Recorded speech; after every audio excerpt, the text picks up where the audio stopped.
Game 2 is about to get on its way, man. Are you ready? I am ready. Ladies ready? and gentlemen, in this sold-out arena, are you guys ready for game number 2? Oh, yeah, they are. Oh, yeah, they are. 8, 7, 6, 5, 4, 3, 2, 1. The battle bus has launched. Game number 2 of the Fortnite World Cup Duo Finals is underway. Again, I'm just going to keep saying it, the most nerve-wracking part of any competition, but definitely Fortnite for me, is the second you jump out of that bus. Yep. Right, once you hit the ground, once these players hit the ground, they're going to definitely have hopefully less nerves, going to get back into the flow, back into the farming mentality. And man, I'm looking at these llamas on my screen, and I'm just hoping that they find them. There's nothing greater than finding the new upgraded llamas at 350 mats.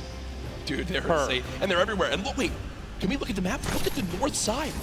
You've got 3 llamas in a very small area. Llamas. And many players have gotten better at spotting llamas from very, very far away. I mean, the one thing I tell, I was telling my teammate Malachi, I was like, listen, man, sometimes you just actually have to tell yourself, hey, we should probably look for llamas as we're flying in, because usually you're looking for players who's going to be landing next to you. But if you actually keep an eye out for that adorable pink, purple, and blue llama, and there's one. I mean, look, you're just going to get rewarded with shield, rotation. There's shadow bomb storm, campfires, minis. I mean, these are incredibly valuable. And remember, materials get capped at 500 of each type. So when you get 350, it's done its job for you. You can spend much less time looting and, farming, and much more time looting. And look at Zate perfectly using the Shadow Bomb Ninja. For players at home who are wondering how he just used it for way more than the 6 seconds it actually lets you use it for, explain a little bit of staying on the side of the mountain. Yeah, all you have to do is just continue that jump animation. That's going to trigger the double jump. And as long as you don't touch any solid ground, you're going to be able to continue to double bounce back and forth, man. It's an incredible, incredible use of the shadow bombs, and you're probably going to see a lot of players do something like that in the late game off of other people's builds, and which is way more difficult to do that off a mountain, by the way. For sure, as we now take a look. That storm is far, side of the map, and this storm is very far. Great point to bring up there. We can see on our side, the zone right now basically gets cut off at Dusty Divot and Neo Tilted, and the rest of the north side of the map are in play. So everyone near the middle and south side will have to move, and you see in the elimination feed very early on, Elevate does get cut down. So a tough start for the duo from 100 Thieves right there, as you've got to wonder if Arkram's still alive. Either way, though, Daedra and M11Z looks like they have players down in Loot Lake, in Loot Lake, Lucky Landing, and they do have a duo nearby. Looks like they're trying to obviously back away while continuing to farm up. Lucky Landing is not really a 4-person landing. When more than two people land here, one of them is going to be leaving a little bit handicapped.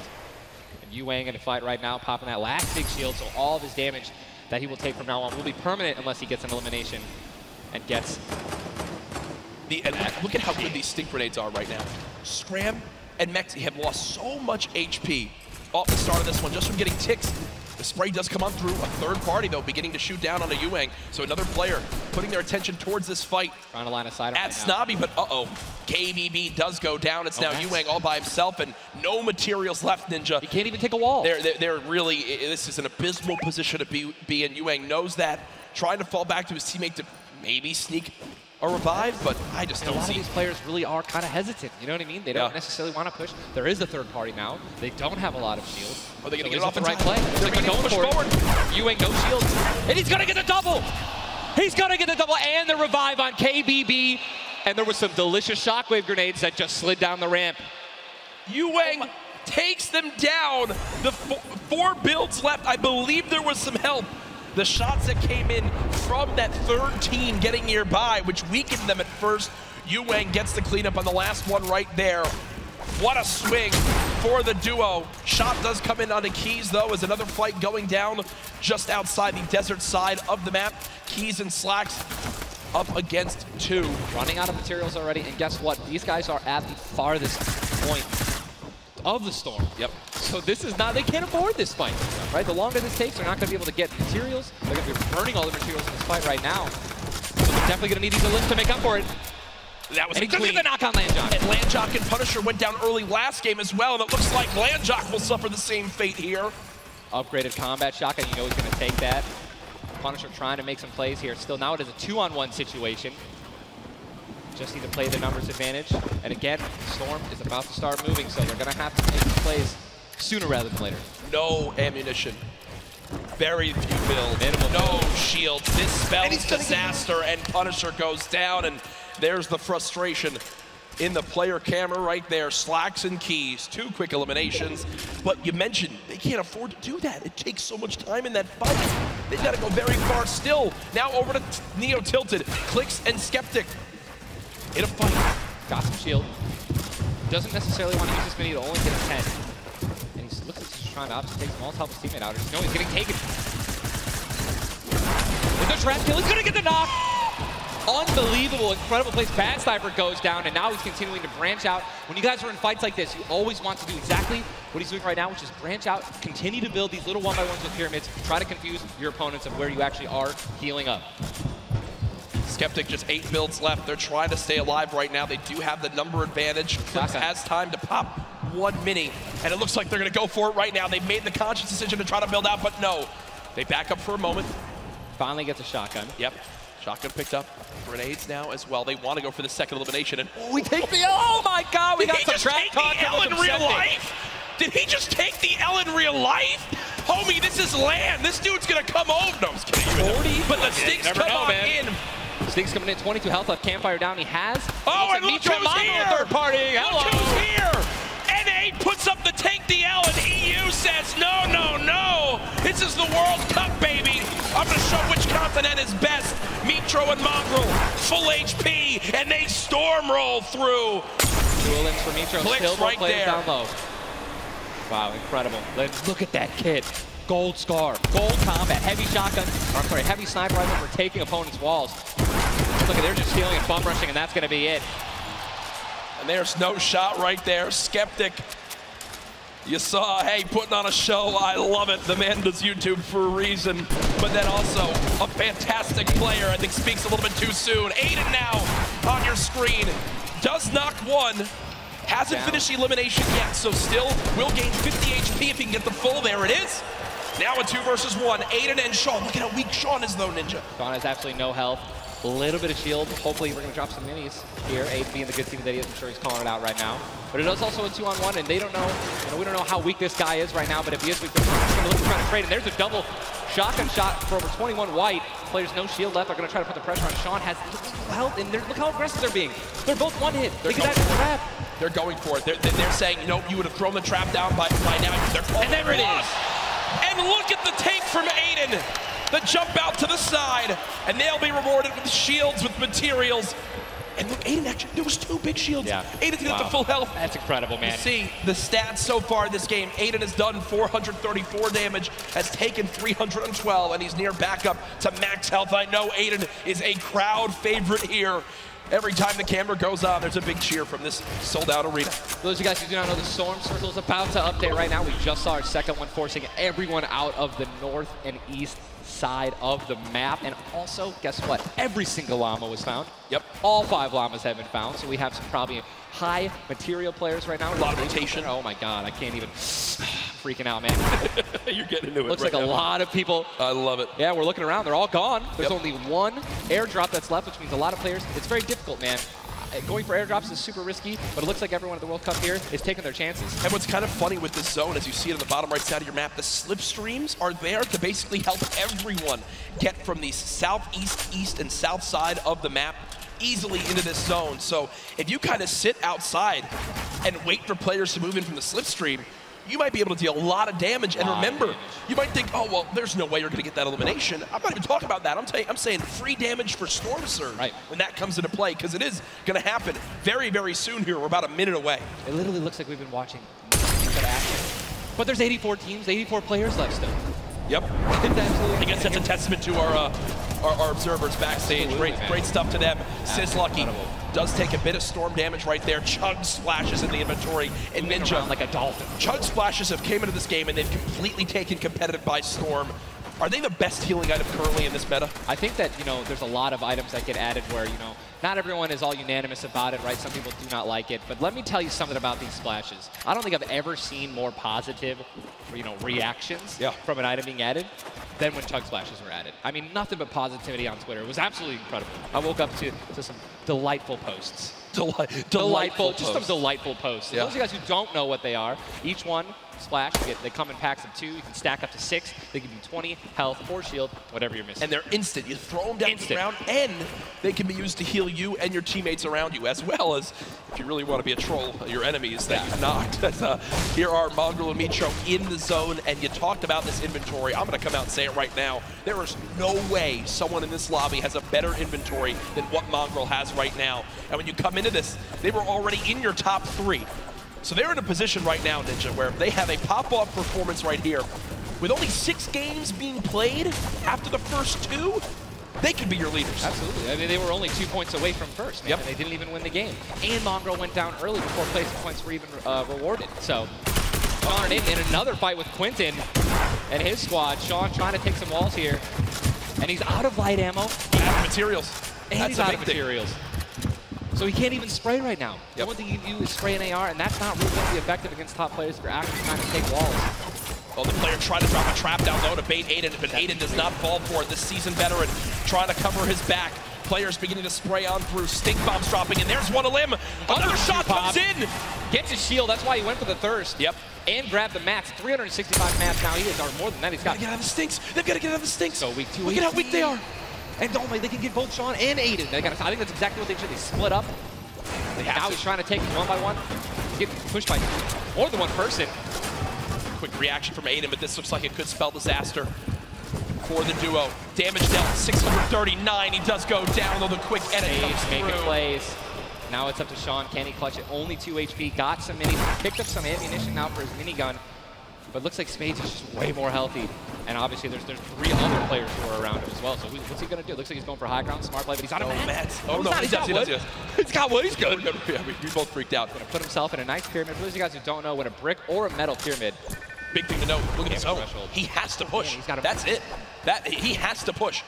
He has 52 health, but the zone is right at his back. He's got to go.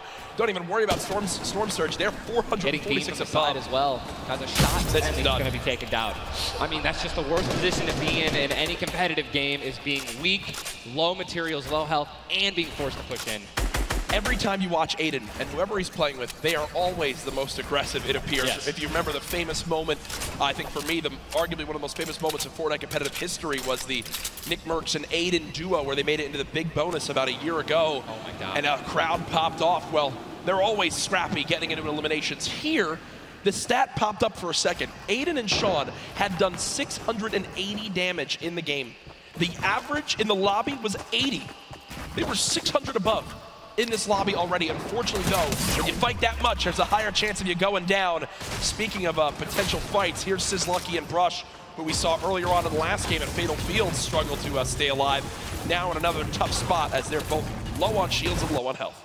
Decent rotation items, 2 shadows on the launch pad. Again, I always want to keep stressing that, because if you guys have some launch pads, even one shadow can get you into another zone, right? Yep. Which is going to hopefully get you those placement points that you need, or even put you in a position to get some eliminations. But yeah, as you said with Aiden, we mentioned earlier, are people going to change how they're going to play, right? Are they going to do anything different here in the World Cup? And guess what? I'm pretty sure we can say that Aiden's squad is not doing anything different. They're being incredibly aggressive. They're putting the damage down. And unfortunately, there were just too many players who took advantage that they were weak. And that was the top 5 leading into this game. You see it updated again right there on your screen of where the leaderboard is at the moment. Micho and Mongrel staying alive, in a great spot, holding this pyramid edit. And for people at home who might not know, he's not exposed right there, right, Ninja? He's peeking through his build. Correct. As you guys are peeking through a pyramid, you hit edit on it, you cannot be seen, right? And you can also see through it. It's a very amazing feature. Fortnite Battle Royale. Fortnite Battle Royale, the ultimate Battle Royale experience. Ultimate Battle Royale experience, man. Blue T is in the storm, taking damage, a lot of damage, and he's still going to be rotating. Rogue taking damage as well. Thomas going to have to make some plays. And there goes Road. He actually just got knocked. 66 players remain. And this storm is kind of moving a little bit away from Pleasant Park. But it's once you have a high ground mountain in play, I mean, I'm wondering if it's going to go north. There's 3 high ground mountains in play. And really mixes it up late game. A drone ship. that people can wind up going on top of, and those are brilliant to use. Oh, absolutely. If you guys can get up on top of those, guess what? You have ultimate high ground on the map without having to place any mats. Yep. It's incredible. You can't get sniped from above, and you can deal as much damage as you want. Also, it's incredibly difficult to shoot players that are up there. 100%. But it's important to know that after the 5th circle closes in, those air vents will stop working. So if you don't have any rotation to get down, glide or redeploy, Yikes. anything like that, yikes. That's a massive yikes. So you have to pray that someone puts a launch pad down underneath it somehow. Yep. And go for it. Yeah, just risk it all. Most of these teams will mess that up. Now, we talked about our Game 1 winners, the team that took home the Victory Royale, which is, again, 10 placement points, the max you can get for placement in these games. It was Zayt and Saf, and they're currently set on up in this zone for the moment. Did they just get the zone as well? Are they the yellow team in the minimap? I mean, they're close enough for sure. I can see. I think, no, actually, no, they got to rotate a little bit, but look, they got 4 shockwave grenades. Yep. And they'll be all right. They'll be able to make it happen. Airwax and Decog, man. Here we go. They have to rotate the farthest. Look at how many stack players are on this side of the lobby right now, and they're all going to have to move very soon. Yeah. Arkram and Falconer have a tough rotation ahead. Slacks and Keys. Watch them fight a little bit earlier on against Landjock and to pop Punisher. those heals till his teammate comes in. Yep. No, he missed one. Did miss. No, his teammate's full. Teammate's full. Don't Okay, worry. it doesn't matter. Geez. Teammate's full. You know, I was playing with Myth the other day, and he was using a lot of chug splashes without me, so, you know, I'm really sensitive on it. Still really sensitive. We'll let you and Myth handle that one. As again, it seems like some tension there, but we continue to move on in this fight. This is game 2 of 6, folks. The matches will be going on throughout the day. 62 players left in this one, 35 duos. And you see Arkram and Falconer. It looks like they did a duo shockwave to try to fly across the map together. Good teamwork. As the frantic rotation begins to move on in, more Storm Surge will soon begin to come into play as well. Jack, I have a question for you, man. Yes. Once these circles start closing in, they're so small, what do you think is the play? To rotate in right away once it's revealed if you're far out, or to wait and be the last team? For me, it completely comes down to what you have left, what you have in your inventory, where you are at the leaderboards as well. If I'm in a position where I know I need to make some ground up on the leaderboards, I want to rotate early and try to begin to spray back on the opponents to get some free eliminations. Yes. If you get the zone on you, you begin to just build on up and get that height so you can spray on down as well. In this one, though, again, all comes down to rotation. If you have nothing to rotate with and you're far away, I think you play late and hope someone else drops a launch pad near you and use that community pad to your advantage. Yeah, and we're looking over here at Ewing, 3 eliminations, sitting here with some very good materials, and it's definitely a very delicious loadout. Anyone with a heavy sniper and a blue SMG in a combat. And remember, he started the game in Snobby Shores with that clutch when KBB did go down, God. so they're still in this one because He still has the clutch that beautiful blue combat where he clutched it with, man. Yes, he does, and all the materials he could ever ask for, nearly 100 builds in this one. You see they're marking right now. I think they have a double heavy sniper combo. They're either marking double heavy or they're saying, focus this, the zone's closing there. We're gonna find out soon enough. It literally looks like he's marking exactly. He's trying to look and see. Yep. Oh, they do a double heavy sniper. And Ninja called it, the man knows. They see one. And no! You guys saw the pyramid. This is exactly what Jack talked about earlier. You need 2 walls, 2 layers protecting you from one of those walls so that double sniper will not take you down. But they've got the tools, the key to open all doors, as I put it. And this zone, Ninja, it just moved over a mountain, man. It just moved onto the side of the mountain, so high ground will be in play. But at the same time, Ninja, half of the low ground still in play, so it's not as bad a position for the low ground players. Here's a look at Mongrel and Mitro. Remember, Mongrel did go down early on in the last game. He's got to back on up because he's burning through materials very, very quickly. They're far above this Storm Surge, so they're good for the moment, and there's the replenish from his teammate in Mitro. 64 total builds left. Always see them doing this. They always split half and half match from one another, and then they go and collect the others, and it's just a perfect way of making sure that you guys have equal material. Look at how weak Saf is. Saf just sneaking up through with that Shadow Bomb. The spray coming in from Mongrel. Stink Bomb is hit as well. Everyone focusing these players on the outside. They've got the minigun firing too. The lobby now picking up quick as we move into our pit zone. The storm is closing in, and that's going to be forcing everyone to get into where the safe zone is right now. It is moving in towards Pleasant Park. Guys, this is absolutely insane. 51 players still remain, by the way, in a circle this small. They're just trying to get as many limbs possible as people are rotating in. Mitro on the bottom right of your screen with that minigun has 631 bullets to spray down with Mongrel in a fight. Gets one player weak, but does have to back on him. Didn't get the clutch. Someone else stole the kill from him. Mitro gets chunked as well. Still have a launch pad, but again, when you're in a situation like this, low ground, they're getting sprayed. with nothing but grenade launcher shots and frag grenades, and they're both going to be eliminated. And Mongrel also, sorry, Airwax just went down as well. And you see Cease in the elimination feed. Does look like, remember early on, Elevate did go down. There's Loot looks so delicious. Zane, go for it. Zane and Saf, do they do it? Do you go for it? There's a launch pad there and so many materials. This is game-changing loot right now. They've got the builds to go for it if they want. They're going to do it. They're going to make the play. A gold combat shotgun too, man. Zane and Saf, uncontested. That's one of those risk versus reward plays that can help set them up for 2 victory royales in a row. Mongrel and Micho's loot too, man. Oh, that was making a and statement. we know that was juicy loot. Yeah, they're making a statement saying, listen, we're from NA, we're here to play. Taking out the, you don't even know they took them out, but they're definitely taking their loot. Yeah, for sure, as they are still above the still great rotation items too. They both each have a launch pad, both have 2 shotgun grenades, and they're gonna go. He didn't get it though, they try to get both at the same time. Gonna be flying, and this is it, another massive rotation going to be taken to the center of Pleasant Park. They're 167 damage above the threshold, so they're looking pretty good right now. The question is, are they going to keep mid-ground, go for low ground, high ground? What's the play? They didn't get the full launch pad. He might have to use his own. Yes, he does again, and that actually works out. He hits his head on something, which takes him down from having to, fly all the way up and float and get beamed. As they're going to challenge high ground right now. Zayt and Saf looking to do what many would think was impossible, which is win back-to-back games in the stack lobby. Just saw Falconer in the feed as well. Arkram with an elimination too. 19 duos left as we're moving towards the placement points, Ninja, and these duos know exactly that. 3 points if you make it in the top 15, which could be the difference between first and dead last. What are they going to do? Are they going to prioritize rotation in and not taking damage, or are they going to try to play it a little risky and go for the elims? If you're going to be shooting, going for elims, definitely open up to a lot of spray, shotgun shots, AR shots, someone suddenly taking the high ground on you. So it all depends on how their play style is going to unfold, man.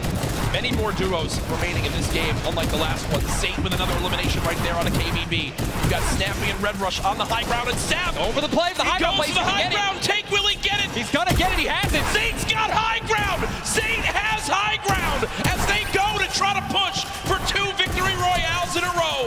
Saf is there as well, but Snappy just appeared right behind Saf and shotgunned him down right there.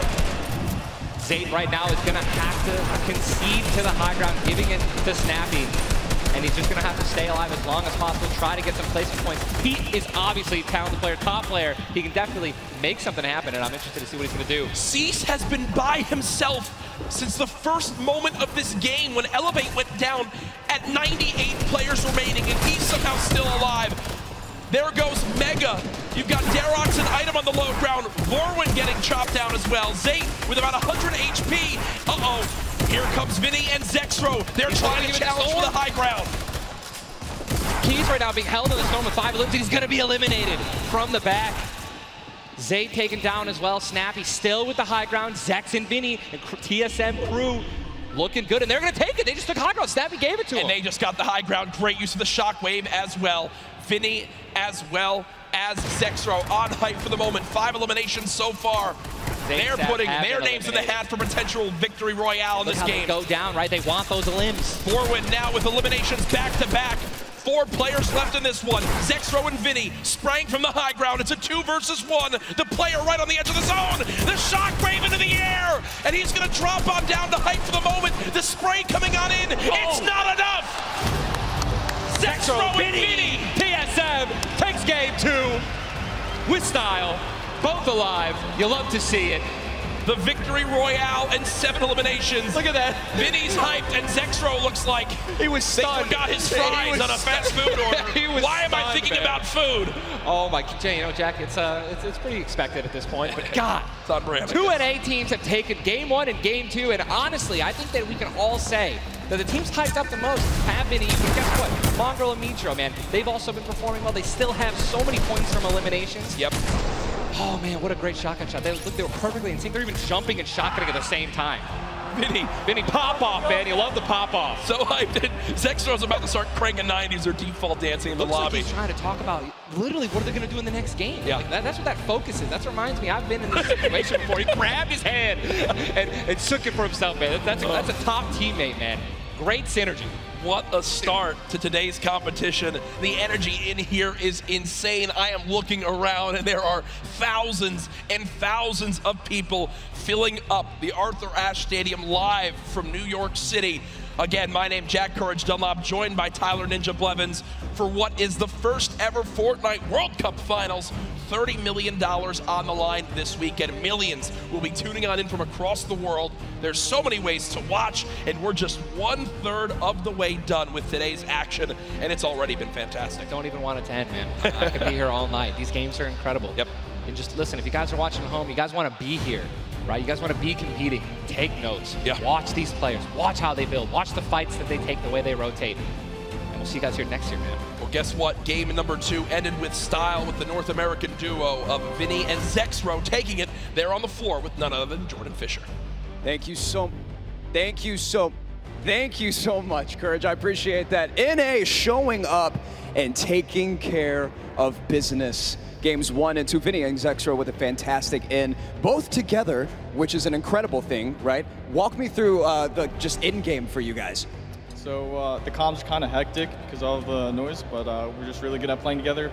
Like, we're the longest duo that have played together. So yeah, we're just not Great, fantastic work. Guys, back to you, Ninja and Courage. JD! Thank you so much, Jordan. The duo of Vinny and Zexro, you know, they've always been known as being so aggressive. Yeah. From all the times we've seen them in these competitive tournaments. While they might be some younger players, they've definitely been around the block here in competitive Fortnite. Again, you just see them, just like a lot of other talent here, always at the top of the duo qualifiers every single week. Even though they already qualified, they continue to keep playing, and practicing. Guess what? They just took the game number 2. You got to be pumped right now, man. Once you win one of these games, you can't let up, though. Again, and that's why I love that energy. Zex was immediately just, I felt like he was just talking about, what are we going to do next? Hey, man, good job. We won that. Let's do it again. Yeah. Right? How are we going to change, maybe even do better somehow, get more limbs in game 3? No, for sure. And they know that. They're not going to take their foot off the gas pedal. Folks, we have our standings after game number 2. Where are things playing on out? It is still Zayt and Sap at the top. Dubs and Mega at 18 points in second. Zexro and Vinny, with that performance, go from 0 points up to 17, Ninja. And that is the beauty of how this plays on out. Anyone can have a pop-off game and come right back. Mongrel and Mitro still in your top 5, as well as Serpent Hype, Darox, Item, Forwin and Tux, Snappy and Red Rush all there. While Zayt and Sap do have a nice little lead right now, nobody is safe from the rest of this lobby. I'll tell you that right now. I mean, just take a look at the points, Courage. You got 11 points, right? Benji and Mr. Savage, they fell out of the top 10. But look at that. Storm and Epic Whale, 12 points. Daedra, M11Z, 12 points, 12 points, 12 points. All they need is 2 or 3 points, 2 or 3 extra eliminations right there, and boom, they'll move up 6 places. Yep. You know what I mean? So it's still anyone's game, all right? 2 pop-off games, 1 pop-off game, boom, you're already in the top 5. Remember, if you get 50th place or 11th place, from that whole time in between, you win $100,000 as a duo. Still. But if you go from 10th up to 1st, it jumps all the way to $3 million. So everyone, eyes on that top prize